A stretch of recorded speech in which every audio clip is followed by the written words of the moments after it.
Now, crime prevention groups like the Crime Prevention Forum are patrolling the streets of gang-infested areas as 15 people have died in less than a week. The deaths occurred in Manenberg, Khayelitsha and Browns Farm, where the body of a teenager was found dumped in a veld.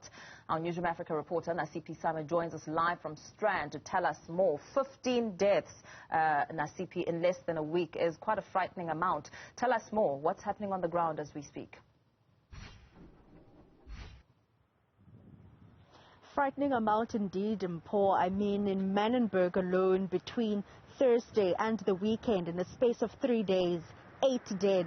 In Khayelitsha on Monday, mass shooting, leaving 5 people dead. And now, as you mentioned, that teenager that was found dumped in a veld in Browns Farm in Philippi. Very, very concerning, and also concern raised by residents in these various communities that fall under the Cape Flats. As we do know, the Cape Flats is notorious for gang violence and just violence and crime in general. And these are communities that are plagued by various social ills. And as you mentioned, CPF in these communities are usually the first responders. They are the ones that patrol the streets and try and be those crime deterrents. But I'm joined here by Francina Lucas, who is the chairperson of the Khayelitsha cluster and former provincial chairperson of the CPF. Thank you so much for joining us. The time you were the provincial chairperson for the CPF in 2019, you called on the minister, or rather government, to declare a state of emergency in gang-infested areas. Do you still have the same sentiments? Good morning. As a CPF, we are very much concerned by the high levels of violence that we see in our communities, especially over the past few weeks. And it's reminiscent of the time we went through in 2019. And at that particular time, we did ask for a state of emergency, especially in your hotspot areas, because we felt that crime is totally out of control. We also asked for the deployment of the army to assist police as a force multiplier. Today, we are back at a similar situation. And what we really want to see is the reduction of crime in our hotspot areas. You know, areas like Ukuguletu, Langa, Manenberg, Khayelitsha, Philippi, those are the hotspot areas that we are very much concerned about. And what we would like to see is interventions from government in those areas. And I can refer to interventions like, yes, deployment of the army to assist police in executing their duties, because even the police, they are not safe. So we need a force multiplier. Also more strict rules in that area where it's concerning the movement of people, especially late at night. That will really help us to see a reduction in the crime.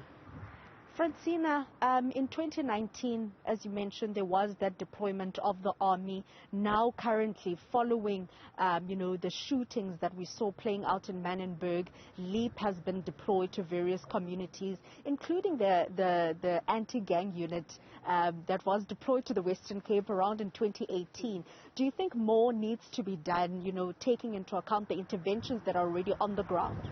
Definitely more needs to be done. If you look at the gangsterism and you look at the mass shootings, that tells us it's organized crime, and it cannot be policing as per normal.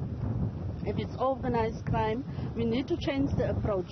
We need to really enact the prevention of crime, the prevention of Organized Crime Act, the POCA Act, so that these people that are committing these crimes can be dealt with accordingly. And then, Francina, I mean, CPF is obviously the ones patrolling the streets on a day-to-day basis, sometimes even at night. What are they saying? What concerns are they raising and putting to the table in terms of support and also the crime patterns that they're seeing in their community? As the CPF, which is a legislative structure in terms of the SAPS Act, in terms of the Constitution of South Africa, we are very much concerned.